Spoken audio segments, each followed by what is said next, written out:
Gaya belajar ini ada kaitannya dengan persarafan. Ya, persarafan ini kan tadi kita sudah tahu ya, dia kerjanya kayak kabel listrik.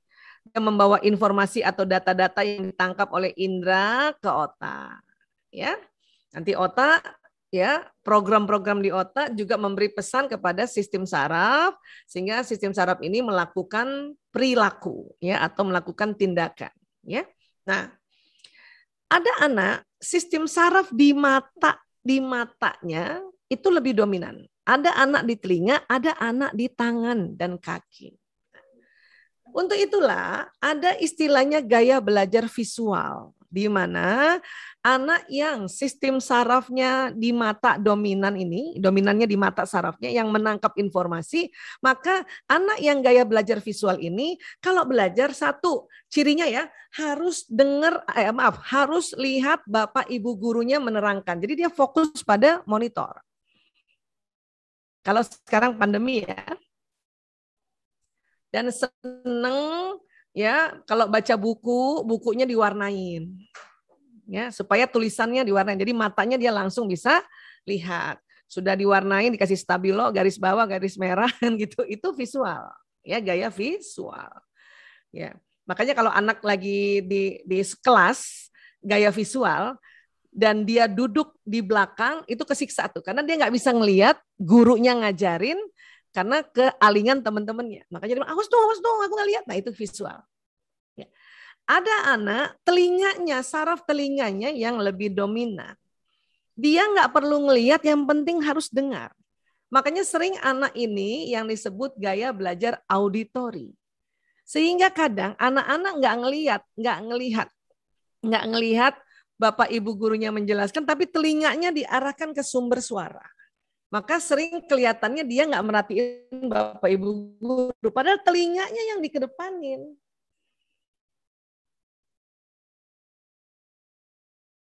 Ya, sering kayak gitu tuh anak-anak. Apalagi di sekolah kita ini udah ngerti gurunya. Kalau zaman dulu ada anak waktu bapak ibu gurunya nerangkan nggak ngelihat bapak ibu gurunya, malah lihat tembok, malah lihat temennya, tapi sebetulnya telinganya ke depan. Itu bisa dilempar kapur loh, atau penghapus papan tulis.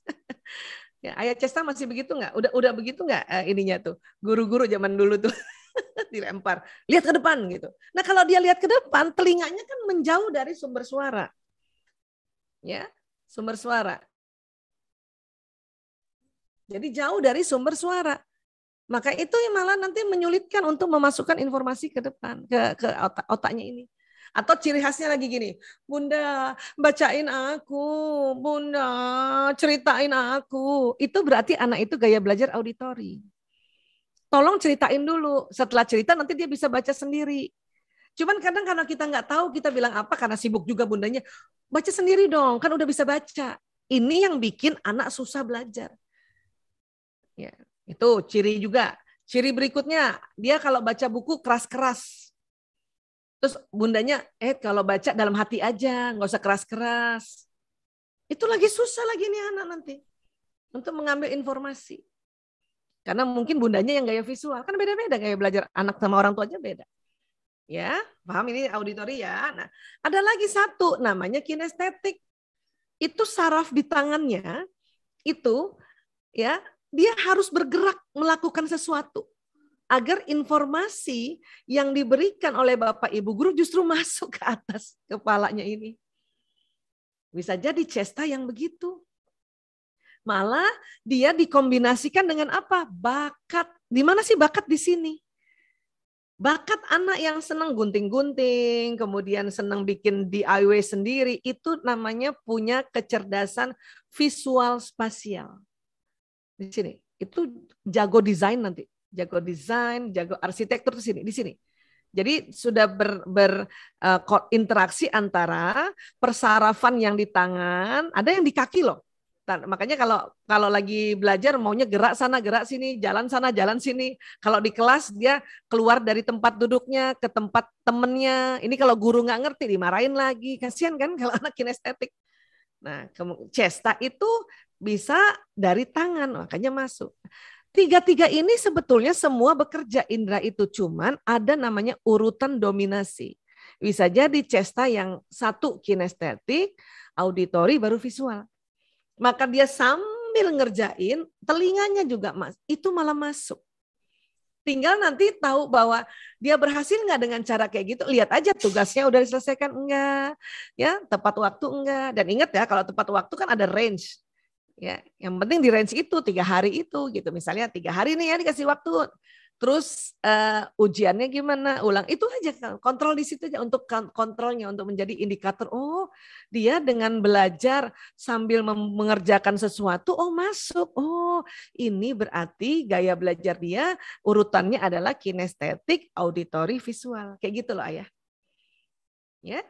Nah, keren nggak tuh? Anak jadi pinter, ada karya juga berhasil. Keren banget loh. Nah, kalau anak laki-laki saya tuh yang begitu tuh yang anak pertama. Anak pertama saya, Mas Lanang, dan sekarang sudah dokter loh, dia pengganti saya sekarang di dokter narkoba dan dia juga seorang hipnoterapis. Dari dulu sampai sekarang kalau belajar main yoyo. Untung guru-gurunya SD dia sama guru sampai SMP ya, itu ya saya kasih masukan tentang gaya belajar. Jadi nggak marah gurunya. Alhamdulillah, Allahu Akbar.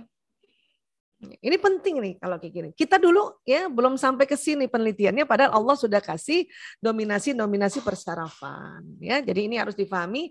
3 ini kita harus tahu urutannya kayak gimana sih anak-anak, yang mana dominan pertama, dominan kedua, dan yang berikutnya apa. Sehingga kita tidak tegang kalau kayak gini. Jadi kan nanti Ayah suka bingung kan, berhentiin nggak ya, berhentiin nggak ya?